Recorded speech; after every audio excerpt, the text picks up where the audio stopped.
አራኡኡ ግርግር ጀመሩ እንግዲህ ምን ነው አብርሽ እንደዚህ እንቅፍ ለጴና ዳሜ ሰበር ዜና ሰምታችኋል?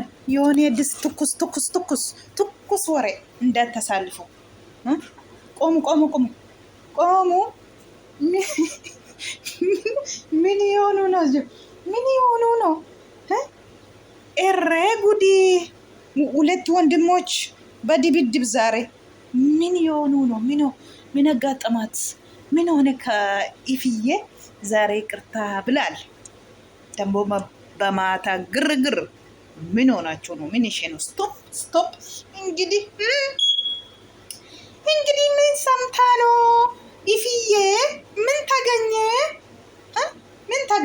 ኢፍዬ እስኪ ና ያለን እንግዲህ ምንድነው? ናወሪና የሆነ ነገር አሳያለሁ ያለ ነው። አሰላሙ አለይኩም ወረህመቱላሂ ወበረካቱ። አሸማ ሐርከፉኒ አክን ጅርተን ኡመተ ቃሊ ኡመተ ቀሽቲ ኡመተ ውዲ ኡመተ ቃሊ እንዴት ናችሁ? ውድ ቤተሰቦቼ እንዴት ቆያችሁ? ዛሬ እነ ሀይሚቾና ብሩኬ መጥተዋል። ግን እኔ ደግሞ ስራ ላይ ስለሆንኩ አሁን ደግሞ በቃ ሊተው ብዬ ኢፋና አብርሽን አገኘውኝ። ትኩስ ወሬ እረ ጉድ! ምን የሆኑ ነው? እውነቴ ነው የምላችሁ። ወዴት ኤጋ akkuma argitani obbolaan lamaan waltumaa jiru jechuudha. Sababiin isaa ifaanii suluma samoonii kana masxaqqakaa kennaa jira jechuudha. Obboleessa ishee illee waamee kaleessa moo yoom viidiyoo tokko argee har'uma natti fakkaatanillee akka isheen Abrish wajjiniin hin taane obboleettii kee gorsi. Obboleettiin kee booda miidhamurraa ati obboleessa ishee wanta ta'eefi gorsi obboleettii kee jedhee obboleessaatiin jechuudha. Obboleessi immoo jireenya isaanii lamaan jidduu silleen gashuu analleen gashuu kan inni jedhee jechuudha. Deebisee egaa warri gooddanyootaas immoo akkuma isaa jechuudha. Gooddanyoonni isaa gaardiin harmeellota gaardonni illee obboleessa kee irratti qannaataa, obboleessa kee irratti naafistaa jedhaniiti bishishshiqiitiin jechuudha. Bishishshiqiin hin jiramiti bishishshiq homaa rakkinaan qabu. Yoon obboleessa kootti naafisee yoon obboleessa koof jaalladhee inni guddaayii keessa miti guddaayii kootii. Waan singashuu hin jiru isa keessaa. Garuu immoo ammas sitti hin himan borus har'asii obboleettii kee obboleessa koo biraatti akkan argine ani si himeera. Hani inni jedhee jechuudha ifaanii. Achumaan girrigirrii jalqabanii obboleessa wajjiniin ifaan dhiisee biraa deemee jechuudha. Ammas immoo marsaa irratti ishee harmeellaatii waame ifatama gaafatee jira jechuudha. Obboleessi koo yoo isheetiin ifatama hin gaafanne aniifatii obbolummaan keenya waliin citaa naan jedhee jennaaniin ifatama si gaafachuu dhufee ifatama naa godhi jedhee harmeellaa waamee jira. Ifatama gaafates immoo akka inni garaarraa akka hin taane ifaa namoonni baay'ee suuraa sana kukkutanii qubatti qabanii itti kolfaa turanii. Inni isatti tolle goboz jedha. Inni isatti hin tolle immoo hin arrabsa. Homaa miti.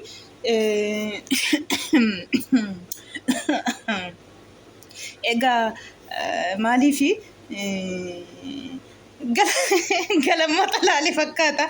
Bakkittii sana gaa uummanni waan qabdeen gadhiistu bakkittii sana irraa kutanii jechuudha. Sheer gochaa oolanii jechuudha. Egaa guyyaa ifatama gaafatee ka'ee amma immoo beergoo jiru.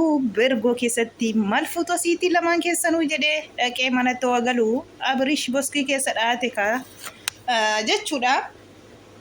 Waa sitti agarsiisullee qaba kootu gadi bahi jedha. Abrish immoo qaba na gadhiisii. Ishee biran geessu ishee harkaan hin qabdu siin ilaashisatu jechaa jira.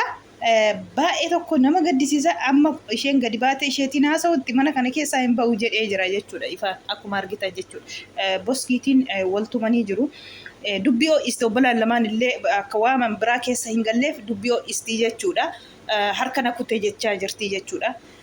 Ijoolleen sababa isheetti amma wayin Abrish miila aariitiin ifaatii yoo dha'e sumatu jaartii hin argatta ifa Abrish jaartii hin argatta obboleessan argattu garuu jechuudha. Kanaafiyyuu ani maaliin jibba beektanii dhugaa wallaahi isa dhugaan isinitti hima fakkeessuuf wayin immoo qaldiif miti gizee hunda qaldan dubbadha. Dubartii abbaa manarra dhuftu dhiira immoo jaartiirra dhufee maatii isaa lolu wallaahi kana jibbaanaan maatiin maatiidha. Bakki maatiillee darajaa qaba. Bakki obbolaallee darajaa qaba. Hundumtu darajaa qaba jechuudha. Bakka darajaa isaatti daangaa eeggachuudha. Ani akkasiin jaalladhu jechuudha. Fakkeenyaaf sababa kootti amma sababa kanaa wal lolan ijoolleen kuni sababa isheetti yoo iddoo tokko akka kana wal dhadhaanii wal daddarbatan kana bakka tokko wal dha'anii wayim bakka tokko hojii keessa wal dha'anii jechuudha. Sababa aariitiin boru tidaariin akkam jira. Boru ilaasha akkamii walii qabu jarri kun lamaan. Haa ta'uyyuu achumattuu jechuudha. Ammas kan maatii ofii keessaa maatiin yoo naman xaqqabballee gara mucaatees gara ilmaatees maatiin of keessaati kun hin taatu yoo jedhe dhugaa rabbi gammachuutiin waliin hin jiraatanii jechuudha. Yoo beeksisni muluun jaallatee siniin sibanne jechuudha. Hinuma jiraattu inni yoo sin jaallate garuu immoo jireenya keessanitti rahaa hin qabdanii jechuudha. Kulli wal keessa gaa ilmoo yoo alate ilmootti dabarsaa dur akkas jechaa turte dur akkas na goote dur innan jaallattu abaluun kun akkas taate ijoolleetti darbaa seenaa himaa darbaadha jechuudha. Dhugaa dubbachuuf kanaafiyyuu bakka maatiin nama jaallate miizaan maatiin bareedaadha. Bakkuma sana otoo dhaabbatan dhugaa rabbii wallahi amma sababa kanaatiin obbolaan lamaan waa jechan taane waliin jechaa jiru jechuudha. Jechan taane Abrish amma ifaan amma obboleessa koo biratti si arguun barbaadu jechaa jira. Kottuuti na wajjiniin haasa'ii jechaa jira. Abrish immoo anaan haasa'ii isheetiin naasoftuu kun jireenya kooti maaltu si gashee jechaa jira. Akka kanaan wal kakkabananii wal daddarbata girgiddaarraa girgiddaatti wal maragaa jiru. Harmeellaa dubbino isii nama coreemoo na rukute jetti sayyuu. Yaa salaam. Bultii qabattee bultii gadhiistee dhuftee mucaa dhiistee dhuftee si jechaa jiru wayin immoo viidiyoo fi fakkeessanii viidiyoo fi saayitii kana yoo mok godhanii waan hin argine fidanii keessa yoo buusanii isan malee namni hin daawwatu fakkaata. Kanaaf rakkata gizee tokkos namni waanuma jirre kana soba kana dhugaa rabbii waan sobaa kana dadhabe toona illee soba kana keessa fidee make abaluun akkas taate abaluun akkas jette haniin dhageenye tokko jechuudha. Bareeda ture lakki astaghfirullah maannaa godha. Akkasuma waan hin arge ma beema yoon odeesse waan hin arge jiko waan ilaalaa oole tokko ni odeessa maalti waan hin taaneef deena odeessisiisa. Mucaashee kun mucaasheetii jedhu namoonni baay'ee yeroo hunda itti tuubii hojjetan dhugaatee sobatee hin beeku isa bira hin jiru jechuudha. Kuni bira hin jirree fi anallee kana keessa nan gashu. Garuu ifaan waa argee dhufe waa dhagee dhufe ishee agarsiisuuf ishee gaafachuuf aninni cinqamaa jiru jechuudha. Kanaafuu ifaa fi Abrish waliin gallee yaa rabbii koo waltumanii dhugaa rabbii wallaahi yaa rabbii yaa gooftaa guddaa. Baay'ee asiiti jennaan maaliyyoo dhufu mana kana keessaa hin bahu jechaa jira ifaan. Yoon du'e malee mana kana keessaa hin bahu jedhe. Ishuma gaafadhaa jedhe. Ishuma qabee ma gaafachuu. Ishuma liqimsuuf guyyaayyuu ilaashumti isaa natti hin tolle dhugaa rabbii. Ilaashumanni guyyaa ilaale sana natti hin tolle naatiin. Natti hin tolle. Isayyuu utubii Abrish irratti caaname. Yaa salaam. Kana fa'a. Oh my God.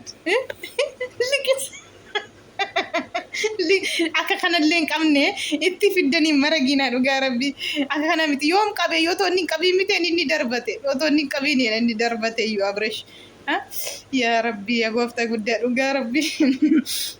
Nama kofashistu. Wallaahi laazim. Nama waan kolfaati dhugaa rabbii. Baay'ee tokko namatti tola. Itti muddaa girri yoo akkasuma mi'oote malee silas hin daawwatamtu. Tuubiin girri keessa malee hin ilaalamtu dhugaa qabdu illee. Namni lola kana ilaaluu jaallata malee waan kolfa waan babbareedduu kana ilaaluu jaallatu waan girri jaallata uummanni. Kanaafuu girri kana keessa waan nuti hin tullunu waan boora'ee kun calalte wanta ta'eef itti muddaa baate yaa baate jarree walitti kaate min agabbaኝን ማነሽ አጨብጫቢ ነኝ ማነሽ አጨብጫቢ ነኝ አጨብጫቢ ነኝ ከናፍዩ ግርግሪን itti fufee jira oh my god